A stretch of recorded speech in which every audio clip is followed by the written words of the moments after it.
I'm Professor Neerav Mehta from LG Institute of Technology and Engineering.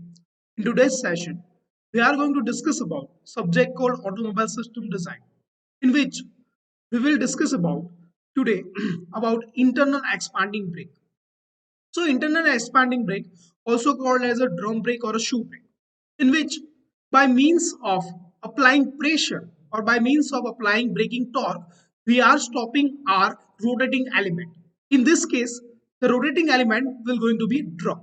So while doing this, we are going to absorb energy of that rotating element by means of applying movement, or you can say outward movement, to our rotating element. So let's get into the mechanism of internal expanding brake. In internal expanding brake, you can see here, it contains two shoe or a liner, and which have brake lining material over them, which are actuated by cam, and they are loaded with spring to get into back, to remain into that original position. In this case, our brake force, which is generated by our braking system, which could be a mechanical braking system or a hydraulic braking system. Clear? Here you can see these two shoes are pivoted at point O1 and O2, and which are getting the moment which is created by this cam, or you can say in hydraulic, if it is hydraulic braking system, then it will be created by a plungers. Clear? This force F1 and F2 will create a movement through this pivoted point, and it will try to stop our rotating element. By doing this, it will be opposite, or opposed by two forces. One is force generated by this rotating element in axial direction, which is represented by Rn, and force generated in our peripheral direction, which is generated, which is denoted by Df, and which is also called a frictional force. Here to the diagram, here the second diagram, which is more of a free body diagram. Clear? In this diagram, you can see that the length of our force to this pivoted point is L, radius of this drum or inside radius of drum is R, and the angle made by lining material with the R pivoted point is theta 2, and angle made by the bottom line material, it is theta 1, and angle made by center line with pivoted point is theta. Clear? I hope you understand about this. Clear?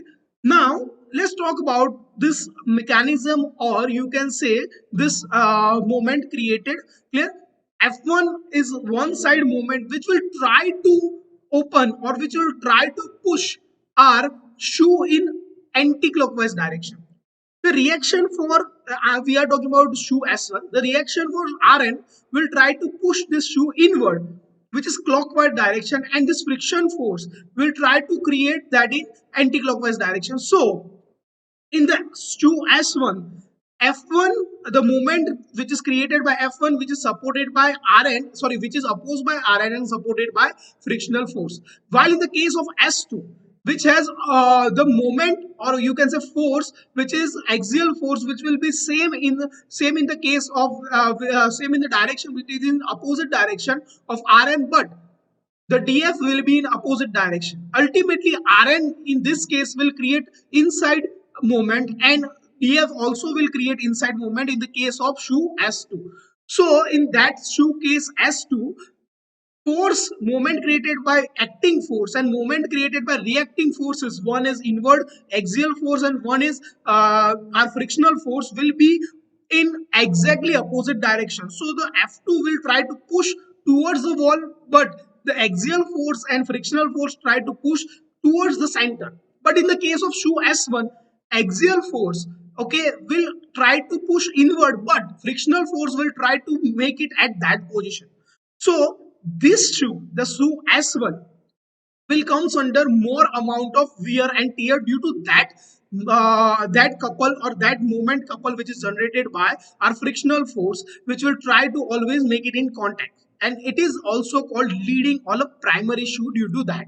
And the second shoe, which comes under lesser amount of wear, that is called trailing or a secondary shoe.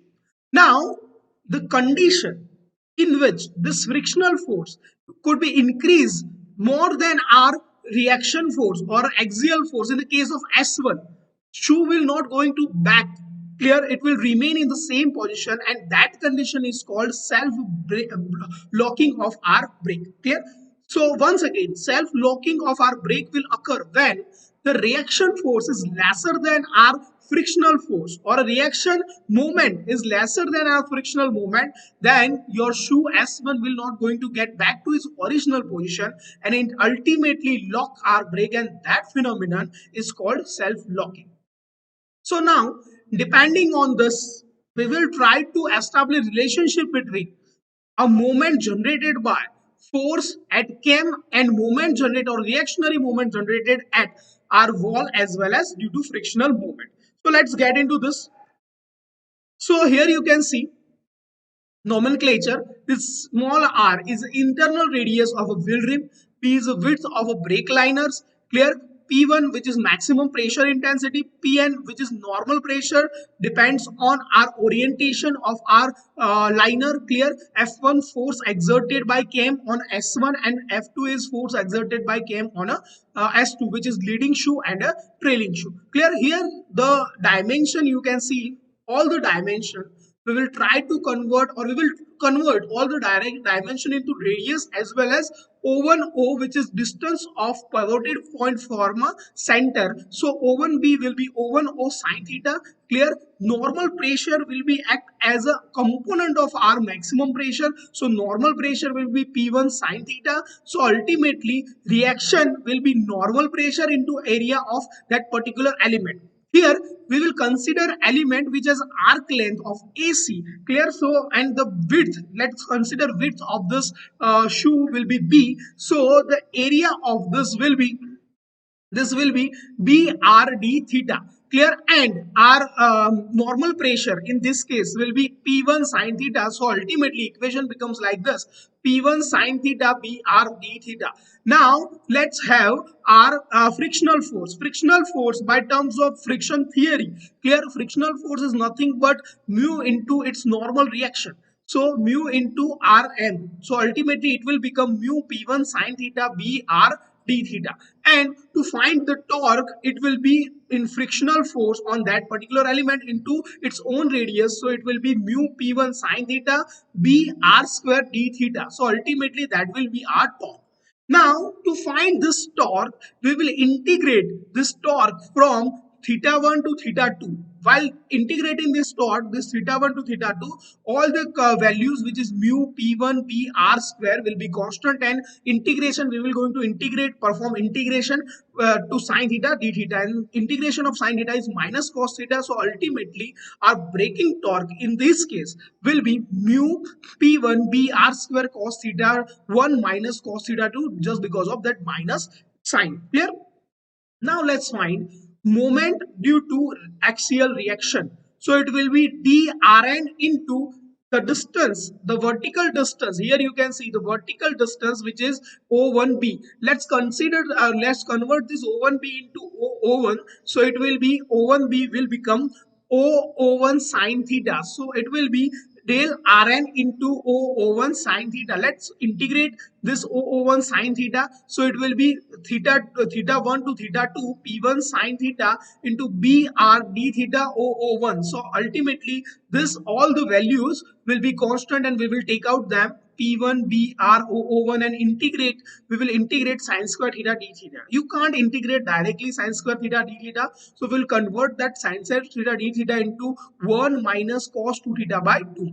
So here in this case, for 1 minus cos 2 theta by 2, 1 will be integrated as theta, and sine 2 theta, sorry, cos 2 theta will be integrated as sine 2 theta by 2. So ultimately your value will look like this: 1 by 2 P1 BR O1 into the bracket theta 2 minus theta 1 plus 1 by 2 sine theta 1 minus sine theta 2. So this is your final equation for moment which is generated by our axial reaction.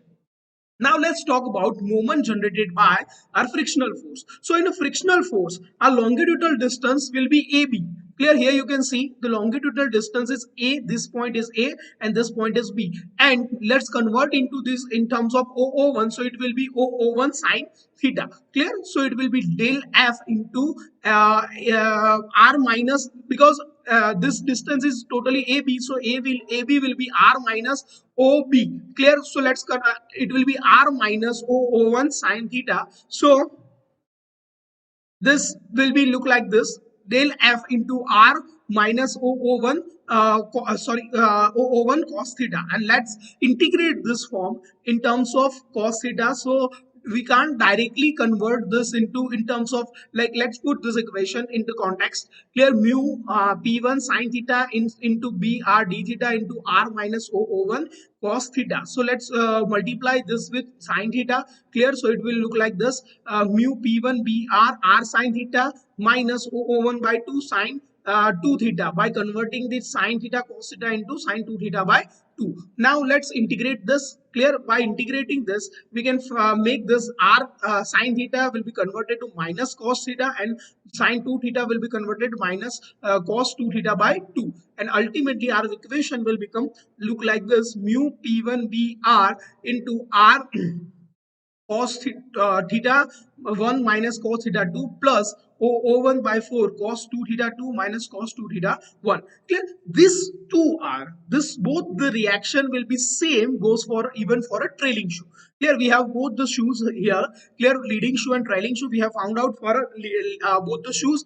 But while equalizing both the movement which is generated with cam and which is supported or reacted by our movement will be look like this. For a leading shoe, it will be F into L is equals to Mn minus Mf.